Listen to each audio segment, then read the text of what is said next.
Ladies and gentlemen, please welcome Mr. Bruce Wade.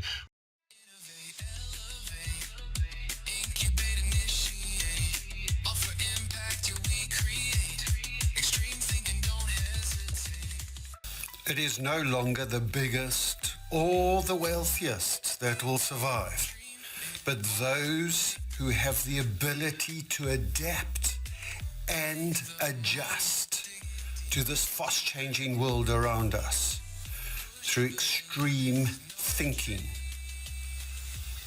Those are the ones that are going to emerge as the winners.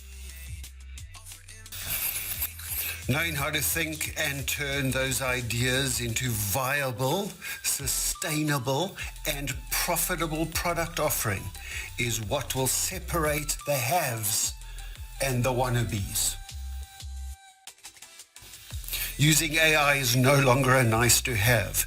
These tools need to become a part of our very essence, not to replace, but to enhance what we can already do as innovators. The ability to think creatively is now an essential, critical skill. Through my I5 framework, I will show you how to think, learn, apply, and utilize your brain to give you that unfair advantage in the market. Are you ready?